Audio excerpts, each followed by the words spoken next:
Bien, bueno, hoy martes 2 de diciembre tenemos que informar algo que ha sucedido hace apenas unas horas, ¿no? Nos enteramos que un candidato presidencial, Rafael Belaúnde Llosa, acaba de ser víctima de un atentado al interior de su vehículo.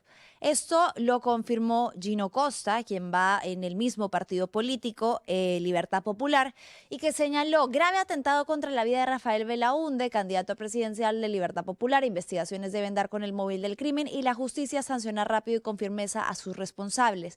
Le toca al gobierno dar las garantías a los postulantes a la presidencia y detener la violencia electoral ya. ¿Qué sucedió? ¿Qué es lo que se sabe hasta el momento? Se dio en Cañete. Los hechos ocurrieron esta mañana en Cañete y se trató de una serie de disparos que impactaron directamente al parabrisas de Rafael Belaúnde. Antes de ahondar un poco en la gravedad que tiene este hecho, que no es aislado, sino que se enmarca dentro de un contexto de violencia política, voy a darles un anuncio. Si en Navidad juntas lo que así nomás no se junta, entonces une el mejor internet del Perú y tu pospago máximo con el combo Movistar Total a 109.90 soles. Así ahorras más y te llevas Disney Plus sin costo adicional por 6 meses. Elige tu combo ideal al 0800 11 800 o en tienda.movistar.com.p. Muchas gracias y ahora sí, entonces volvemos. ¿Qué es lo que se sabe? 3 disparos en el parabrisas, no sé si por ahí podemos tener exacto una foto directamente de cómo resultó el vehículo, y lo que se sabe es que habría sido interceptado al interior de un terreno privado. Ahora, las causas evidentemente son actualmente motivo de investigación. Lo que también ha trascendido es que Rafael Belaúnde estaba en la región, estaba en Cañete, cerca de Cerro Azul, porque estaba llevando a cabo no diligencias políticas, no diligencias partidarias, sino relacionadas a uno de sus negocios que tiene que ver con terrenos, con inmobiliaria en la materia de terrenos, una empresa de terrenos. Esto entonces también se está investigando si podría haber tenido algo que ver con el atentado, pero va a ser necesario sostener la hipótesis de un atentado con tinte político. Y lo grave es que la campaña presidencial, la campaña electoral apenas está comenzando, en realidad no es solo presidencial, sino electoral. Y el fin de semana, apenas ayer, pudimos hablar de otro atentado que se cobró la vida de quien era un candidato al Senado para Juntos por el Perú. Estamos hablando de Percy Ipanaqué. Ayer hablamos del atentado aquí en el programa, que el 29 de noviembre, a solo pocas horas de que se llevaran a cabo las elecciones internas de su partido, fue asesinado, interceptado por sicarios quienes dispararon 6 veces a plena luz del día frente a un cementerio en una zona bastante concurrida, pues evidentemente quitándole la vida.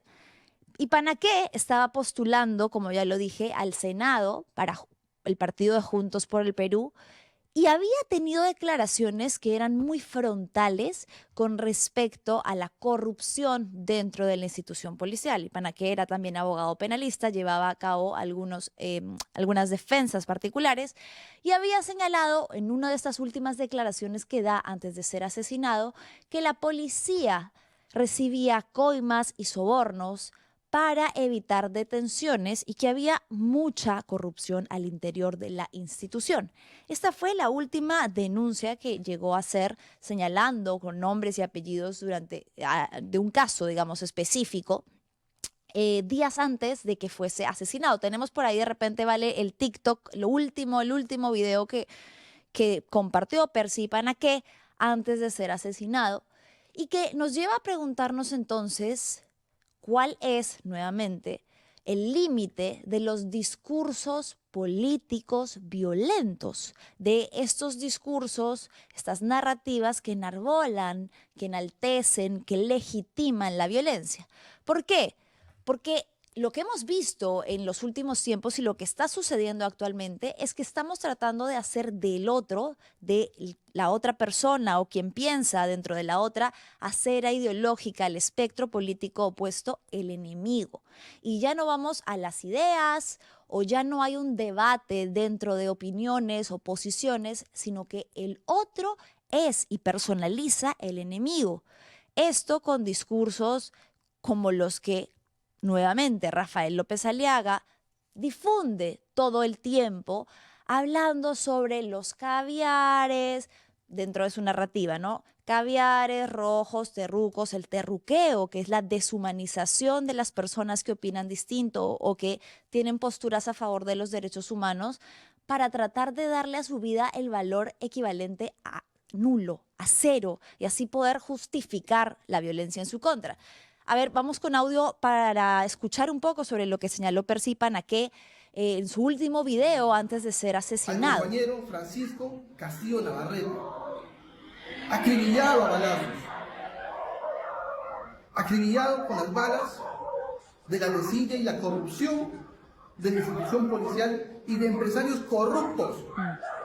A Castillo Navarrete no lo han matado otros gremios de construcción civil. Estamos seguros de ello. Castillo Navarrete no podía ser callado, no podía ser comprado. Defendía los derechos de los trabajadores. Nunca bajó la voz para luchar por los derechos del gremio de construcción civil. Amigos, Bien. muy buenas tardes. Lo está haciendo entonces esta denuncia, además con el logo del partido, ¿no? Del espectro de su partido, y una denuncia directa con nombre y apellido a una serie de hechos que tenían que ver con construcción civil. Días después fue asesinado. Volviendo, en este caso, a hablar de la violencia política, que recordábamos algunos casos concretos en la región hace no muchos meses, este año, el asesinato de Miguel Uribe, senador colombiano, y volviendo a la gravedad de no frenar a tiempo la escalada de la violencia política, ¿no?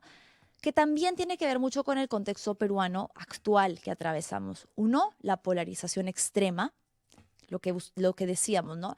La palabra ya no se usa, el uso de la palabra ya no está para expulsar, para disputar. La palabra se usa para expulsar y no para disputar, no para debatir, no para entrar en consensos, no para hablar de ideas, sino para hacer del otro un enemigo que fácilmente podría ser eliminado, que la solución podría ser eliminar a ese enemigo ideológico o que piensa distinto o que sostiene ideas distintas a las mías.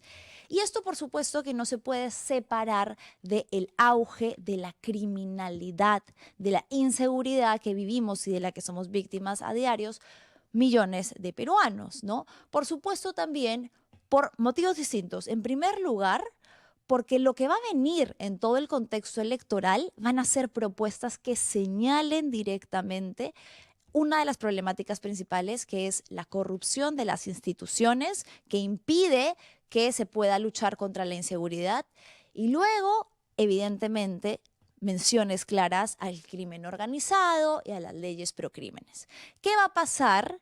¿Cuál es el peligro que corren los candidatos que hagan énfasis en esto? Los candidatos que hablen o que mencionen o que introduzcan dentro de sus propuestas el combatir esto, el decir que derogarán o harán una campaña por la derogación de las leyes que finalmente favorecen a la criminalidad, o que hablarán sin pelos en la lengua, sin medias tintas, sobre el problema de la corrupción dentro de las instituciones policiales y de la sincronía, la cercanía que tienen con bandas criminales. Entonces, un candidato que se atreva a hablar de bandas criminales aparentemente ya está en peligro.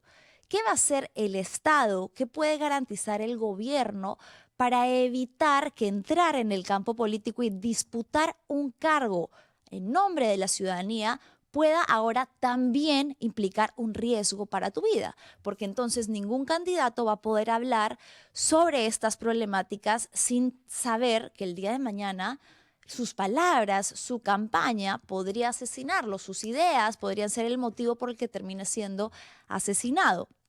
Vemos además, en particular, que el presidente José Gerín no es que haya hecho mucho énfasis en lo que ha sucedido, ni con Percy Panaché, ni en los últimos días. Vamos a ver cómo se va a pronunciar con respecto a lo que ha sucedido el día de hoy con Rafael Belaúnde, pero está preocupado jugando pichanga, hablando sobre la adopción de cachorritos, que sí, muy bonito, muy hermoso, sobre todo para quienes ya adoptamos sin cámaras de por medio, pero su cargo señor presidente Geri, es interino, es específico y requiere de usted en otros campos un poco menos performativos y más concretos sobre lo que está pasando. Ahora entonces este podría ser una realidad más de desborde de violencia política a puertas de una campaña que además acaba de comenzar. Y no nos olvidemos también que toda esta situación se exacerba y es más peligrosa aún con las redes sociales, que son una cámara de eco. Todas las ideas que sostengo o que yo quiero que otras personas sostengan, similares a las mías, las veo representadas porque mi algoritmo me las va a mostrar y son ideas que me van a hacer creer dentro de esta cámara de resonancia, cámara de eco, que son válidas, valiosas, únicas y exclusivas y que lo que piensa el otro entonces no tiene cabida, no hay campo para el diálogo ni para la concesión, que precisamente de eso se trata el hacer política, ¿no? Hay que tener mucho cuidado con cómo los candidatos, y creo que es hora de que se hagan cargo, de cómo ciertos candidatos han legitimado el discurso violento e incluso las expresiones violencias de grupos como la Resistencia, por ejemplo, que son abiertamente violentos, físicamente violentos, verbalmente violentos en el espectro político. Los partidos que no dicen nada sobre esos grupos, de cómo operan y que incluso tienen vínculos con ellos o que son simpatizantes, entonces luego que no vengan a golpearse el pecho y a rasgarse las vestiduras por casos como este de violencia política, porque son ustedes quienes están haciendo de ese discurso un caldo de cultivo para posibles atentados y agresiones de este tipo. Ojalá que la situación se investigue a profundidad, que se esclarezcan los hechos en los que ha sucedido este atentado. Sabemos, Vale, que el candidato presidencial se encuentra estable, ¿verdad? Aparentemente no ha sufrido ningún tipo de impacto, incluso se ha podido trasladar a la comisaría donde se están llevando a cabo las diligencias policiales, ¿verdad? Sí, Manu, te comento que el comandante general de la policía, Óscar Arriola, ha conversado con Canal N y ha señalado que el candidato Rafael Belaúnde se encuentra ileso. Actualmente está con personal policial a buen recaudo y está verificando unos terrenos que son de su propiedad en Cañete. Cuando salía, apareció una moto y le dispararon con hasta 9 impactos. Estas son recientes declaraciones de Óscar Arriola para Canal N. Claro que es lo que ha señalado después de que Gino Costa también diera a conocer. Me parece que Belaúnde todavía no ha puesto nada en sus redes sociales, pero sí han sido las personas allegadas a él también, como Pedro Cateriano, quien habló un poco de la situación, de lo que había pasado, evidentemente también condenando lo que ellos ya han señalado que se trataría de un atentado político. Esto está pues todavía bajo investigación, como decíamos al inicio, también puede estar relacionado con un tema de terrenos, que es el campo en el que se mueve en el ámbito privado y empresarial Rafael Belaúnde Llosa. Pero bueno, es materia de investigación. Todo este tema no deja de ser, sea cual sea la raíz finalmente, preocupante y grave, ¿no? Bien sea como ciudadano o bien sea como candidato presidencial, la facilidad con la que una persona es víctima de violencia y que nuestras vidas están en riesgo todos los días, con una sensación de absoluta impunidad, mientras que vemos a las autoridades preocupadas por otras cositas. Y Manuela, bueno, te cuento que quien también se ha pronunciado es el jefe de la OMPE, Piero Corbeto, quien ha señalado: desde la OMPE condenamos ataque contra un dirigente político que aspira a postular a la presidencia de la República. Invocamos a todos los actores políticos y a ciudadanía en general a rechazar la violencia en la campaña electoral. Totalmente. Y creo que esto que señala Corbeto va un poco en línea con lo que yo te decía al final. Candidatos, háganse cargo de sus discursos, ¿sí? Porque yo no quiero escuchar a un candidato presidencial decir que lamenta mucho lo sucedido después de haberlo escuchado decir que Gorriti, una persona que todos sabemos que no es de su agrado, hay que cargárselo. ¿Qué significa que hay que cargarse a una persona? ¿Está o no incitando a la violencia? Para mí la respuesta es evidentemente que sí, que los discursos, las palabras, sobre todo en un contexto político y dirigido hacia ciudadanos tienen una carga que se puede materializar en violencia. El decir que hay que cargarse a un adversario es finalmente eso, motivar la violencia política. Entonces, hay que revisar qué tipo de campaña política están haciendo todos y cada uno de los candidatos a cualquier cargo, presidencia, Senado, Cámara de Diputados, Congreso, cualquier persona, cualquier ciudadano que esté postulando un cargo. ¿Qué discursos violentos está permitiendo? ¿Qué discursos violentos está deslizando? Tenemos una congresista, Kira Alcaraz, que hoy dijo, cuando estaba siendo cuestionada por un periodista, que ella podría decir que todos los periodistas eran una MIERDA. ¿Qué quiere decir esto? ¿Qué está deslizando con esto? Nuevamente, violencia, hacer del otro un enemigo, hacer del otro, formar la identidad política o el sistema de creencias de una persona basándose en el odio que siente por el otro.